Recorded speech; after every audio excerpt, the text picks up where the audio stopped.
दोस्तों सब लोगों को पता ही होगा कि करंटली इंडियन एयरफोर्स के बेड़े में एवैक्स एयरक्राफ्टों का संख्या काफी कम है। रिपोर्ट के मुताबिक इंडियन एयरफोर्स के पास टोटल 6 एवैक्स एयरक्राफ्ट है, जिनमें 3 बड़े आकार के इल्यूजन 76 प्लेटफॉर्म के बेस पे बनाया हुआ फैल्कॉन एवैक्स है, जबकि बाकी के 3 छोटे आकार के एम्बेरियर एयरक्राफ्टों के बेस पे बनाया हुआ स्वदेशी नेत्र मार्क 1 एयरक्राफ्ट है। अब दोस्तों ये 6 एयरक्राफ्ट इंडिया के संपूर्ण एयर स्पेस को प्रोटेक्ट करने के लिए पर्याप्त नहीं है और शायद इसी वजह से DRDO और गवर्नमेंट की तरफ से एवैक्स एयरक्राफ्टों को लेके कई तरीके के अलग अलग प्लान को आगे बढ़ाया जा रहा है, जिनमें स्वदेशी नेत्र मार्क 1A, नेत्र मार्क 2 और नेत्र मार्क 3 जैसे एयरक्राफ्टों का भी जिक्र हो रहा है। पर दोस्तों अब नेत्र मार्क 1A एयरक्राफ्टों को लेके और एक बड़ा खबर आ रहा है, जहां पे दावा किया जा रहा है कि इन एयरक्राफ्टों के माध्यम से इंडियन एयरफोर्स स्टेल्थ ऑब्जेक्टों को भी डिटेक्ट कर सकेगा। मतलब एयरक्राफ्टों में इस्तेमाल होने वाले गैलियम नाइट्रेट बेस्ड जो active electronical scan array radar है, वो स्टेल्थ थ्रेट को भी डिटेक्ट करने में सक्षम होगा, जिससे कि भारत को स्टेल्थ एयरक्राफ्टों के खिलाफ भी एक डिटरेंस या फिर कहे तो एक काउंटर कैपेबिलिटी मिल सकेगा।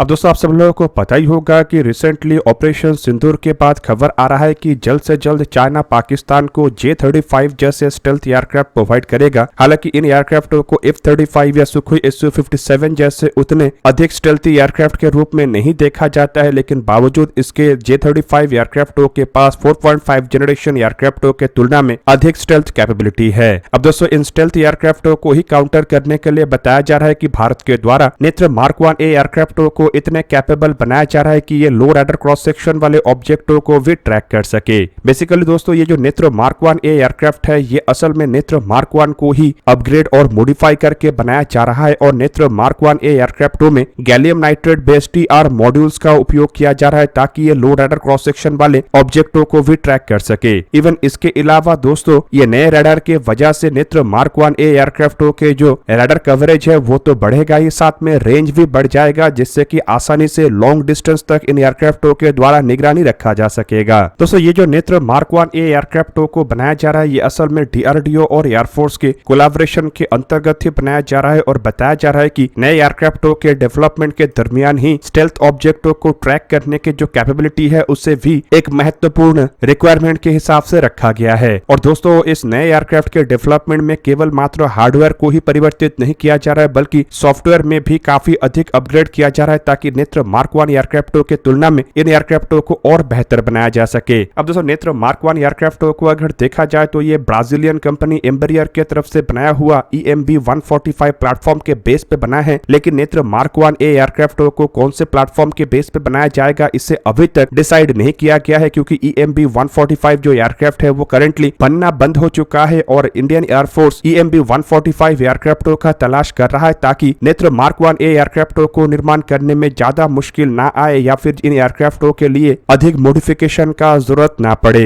हालांकि दोस्तों रिपोर्ट में यह भी क्लेम किया जा रहा है कि शायद नेत्र मार्क 1A एयरक्राफ्टों के निर्माण में भारत के द्वारा एम्बेरियर के ही प्लेटफॉर्म का इस्तेमाल किया जाए और अगर इसमें बदलाव होता है तो दूसरे किसी एयरक्राफ्ट के चुने जाने के कंडीशन में ऐसे एयरक्राफ्ट को चुना जाएगा जो कि EMB 145 एयरक्राफ्टों के जैसा ही सिमिलर हो। दोस्तों यहाँ पे आप लोगों के जानकारी के लिए बता दूं कि भारत के द्वारा जो नेत्र मार्क 1 एयरक्राफ्टों का उपयोग किया जा रहा है वो असल में gallium arsenide based active electronical scan array radar का उपयोग करता है और नेत्र मार्क 1A एयरक्राफ्टों में गैलियम नाइट्रेट बेस्ड टेक्नोलॉजी का उपयोग किया जाएगा, जिससे कि करंटली सबसे बेहतर कैपेबिलिटी वाले रडार के रूप में देखा जाता है, जो कि पिछले रडारों की तुलना में रडारों की एफिशिएंसी को तो इंक्रीज करेगा ही, साथ में छोटे से छोटे ऑब्जेक्ट को भी डिटेक्ट करने में मदद करेगा। इसके अलावा दोस्तों आप लोगों को यह भी बता दूं कि गैलियम नाइट्रेट बेस्ड जो टेक्नोलॉजी होता है वो असल में कई तरीके से पुराने टेक्नोलॉजी के मुकाबले में बेहतर है, क्योंकि इसमें पावर एफिशिएंसी, हाई आउटपुट और इवन जो थर्मल परफॉर्मेंस है उसे भी इंप्रूव किया गया है। गैलियम नाइट्रेट बेस्ड जो active electronical scan array radar है वो असल में मल्टीपल फ्रीक्वेंसी के बैंड का उपयोग करता है, जिससे कि कम रडार सिग्नेचर निकलने वाले ऑब्जेक्टों को भी ट्रैक किया जा सकता है। इवन दोस्तों इससे आइडेंटिफिकेशन और आसान हो जाता है, मतलब अलग अलग एयरक्राफ्टों को अपने रडार सिग्नेचर के बेस पे गैलियम नाइट्रेट बेस्ड टेक्नोलॉजी के द्वारा अलग अलग तरीके से आइडेंटिफाई किया जा सकता है। इवन ये भी बताया जा रहा है कि जो नया नेत्र मार्क 1A एवैक्स है ये असल में हवा में ऑब्जेक्टों को ट्रैक करने के बाद इसके रियल टाइम डेटा को अन्य एयरक्राफ्ट और ग्राउंड बेस स्टेशन तक ट्रांसमिट कर पाएगा, जिससे कि तुरंत ही थ्रेट के खिलाफ कोई डिसीजन लिया जा सकेगा और थ्रेट को न्यूट्रलाइज करने के काम को भी तुरंत स्टार्ट किया जा सकेगा। अब दोस्तों नेत्र मार्क 1A ए एवैक्स एयरक्राफ्ट को करेंटली चाइना के द्वारा डेवलप किया हुआ स्टेल्थ एयरक्राफ्टों के खिलाफ भारत के सबसे बड़े हथियार के रूप में देखा जा रहा है, क्योंकि करेंटली देखा जाए तो भारत के पास अपना खुद का कोई स्टेल्थ एयरक्राफ्ट नहीं है और एएमसीए जैसे एयरक्राफ्टों को तैयार करने में भारत को कम से कम और 10 साल का समय लग जाएगा और इस 10 साल के गैप को फिल करने के लिए भारत कोई विदेशों से 5th जनरेशन फाइटर एयरक्राफ्ट खरीदेगा या नहीं अब तक डिसाइड नहीं हुआ है। ऐसे में दोस्तों स्टेल्थ एयरक्राफ्टों को काउंटर करने के लिए रडार और अन्य ऑब्जेक्टों का जरूरत सबसे अधिक है ताकि इन एयरक्राफ्टों को पहले से ही डिटेक्ट करके हवा में ध्वस्त किया जा सके और शायद इसी चीज को ध्यान में रखते हुए नेत्र मार्क 1A जैसे एवैक्स एयरक्राफ्टों को तैयार किया जा रहा है ताकि पाकिस्तान अगर चाइना से J-35A जैसे एयरक्राफ्टों को भी हासिल कर लेता है तब भी भारत के खिलाफ पाकिस्तान को किसी भी तरीके से बढ़तरी हासिल ना हो। हालांकि आप लोगों को यह भी बता दूं कि पाकिस्तान के द्वारा जो J-35A एयरक्राफ्टों को हासिल किया जा रहा है वो स्ट्रेंथ को एनहांस कम करेगा, बल्कि ये एक तरीके से सिंबॉलिकल एक्विजिशन है क्योंकि 40 एयरक्राफ्टों के माध्यम से पाकिस्तान के द्वारा भारत को काउंटर करना जहां पे पॉसिबल नहीं है तो वहीं पे इन 40 एयरक्राफ्टों के लॉजिस्टिक और अन्य इश्यूज को सॉल्व करना भी पाकिस्तान के लिए काफी खर्चेलू और काफी टाइम टेकन होगा। जबकि दूसरी तरफ अगर भारत के 5th जनरेशन फाइटर एयरक्राफ्टों के प्रोजेक्ट को देखा जाए तो भारत अपने बलबूते पे एएमसीए जैसे एयरक्राफ्टों का डेवलपमेंट कर रहा है जो कि संपूर्ण स्वदेशी होने के वजह से इसका लॉजिस्टिकल इशू भारत के सामने नहीं होगा। वहीं पे दोस्तों अगर एवैक्स एयरक्राफ्टों को देखा जाए तो करंटली भारत के पास केवल 6 एवैक्स एयरक्राफ्ट है और ये भारत के जरूरतों को पूरा करने के लिए पर्याप्त नहीं है और इसी वजह से एवैक्स एयरक्राफ्टों के बेड़े को मजबूत करने के लिए भी अलग अलग प्रोजेक्टों को आगे बढ़ाया जा रहा है, जिनमें नेत्र मार्क 1 के बाद इसके इंप्रूव वर्जन मतलब नेत्र मार्क 1A एयरक्राफ्टों के प्रोजेक्ट के रूप में करीब करीब 6 एयरक्राफ्टों को इंडियन एयरफोर्स के लिए बनाया जा रहा है। और आप लोगों को बता दूं कि नेत्र मार्क 1A एवैक्स एयरक्राफ्टों का जो रेंज है वो पहले के नेत्र मार्क 1 एयरक्राफ्टों के तुलना में काफी अधिक होगा और रिपोर्ट के मुताबिक पहले के नेत्र मार्क 1 एयरक्राफ्टों का जो डिटेक्शन रेंज है वो 250 से 375 किलोमीटर तक है, तो वहीं पे नेत्र मार्क 1A एयरक्राफ्टों की डिटेक्शन रेंज 400 से 450 किलोमीटर तक हो सकता है। पर दोस्तों ये जो एयरक्राफ्ट है ये नेत्र मार्क 1 के जैसे 240 डिग्री कवरेज वाला ही रडार का उपयोग करेगा, जबकि नेत्र मार्क 2 प्रोजेक्ट के अंतर्गत भी और भी अधिक ताकतवर एयरक्राफ्टों को लेकर तैयारी किया जा रहा है और संभावित ये जो एयरक्राफ्ट है ये आकार में और बड़ा हो और इसमें जो रडार का इस्तेमाल किया जाएगा वो 300 डिग्री के कवरेज प्रोवाइड करेगा। हालांकि इसके डिटेक्शन रेंज कितना होगा इसके बारे में कोई डिटेल में जानकारी नहीं है, पर एक्सपेक्ट किया जा रहा है कि ये भी करीब करीब 400 से 500 किलोमीटर तक डिटेक्ट कर सकेगा। इन एयरक्राफ्टों को एयरबस के A321 जैसे एयरक्राफ्टों के बेस पे बनाने का इरादा रखा जा रहा है और ऐसे टोटल 6 एयरक्राफ्टों को इंडियन एयरफोर्स के लिए बनाने का अनुमति दिया गया है। जबकि दोस्तों नेत्र मार्क 3 एयरक्राफ्टों को लेके भी एक खबर आ रहा है और रिपोर्ट के मुताबिक ये जो एयरक्राफ्ट है ये शायद फैल्कॉन एवैक्स के जैसे 360 डिग्री कवरेज वाले रडार डूम का उपयोग करे और इसके लिए कौन से प्लेटफॉर्म का उपयोग किया जाएगा इसके बारे में फिलहाल कोई डिटेल में जानकारी नहीं है, लेकिन नो डाउट नेत्र मार्क 3 एयरक्राफ्ट इंडियन एयरफोर्स का सबसे बड़ा एवैक्स एयरक्राफ्ट होगा और ये रेंज कवरेज के मामले में तो आगे होगा ही, साथ ही साथ बताया जा रहा है कि ये हवा में लंबे समय तक रह सकेगा और दुश्मन के टारगेटों को लंबे समय तक ट्रैक करके इसके डिटेल इंफॉर्मेशन ग्राउंड स्टेशन और हवा में उड़ने वाले अन्य एयरक्राफ्ट तक प्रोवाइड कर पाएगा। दोस्तों आप लोगों को क्या लगता है कि स्टेल्थ एयरक्राफ्टों को काउंटर करने के लिए भारत के द्वारा जो काउंटर मेजर लिया जा रहा है क्या ये पर्याप्त है या फिर स्टेल्थ एयरक्राफ्टों को काउंटर करने के लिए स्टेल्थ एयरक्राफ्टों के तहत आगे बढ़ना चाहिए? कमेंट करके अपनी राय अवश्य दीजिए। दोस्तों आज के इस वीडियो को यही पे करते समाप्त, किसी और एक दिन किसी और एक वीडियो में मिलेंगे, तब तक के लिए जय हिंद, वंदे मातरम।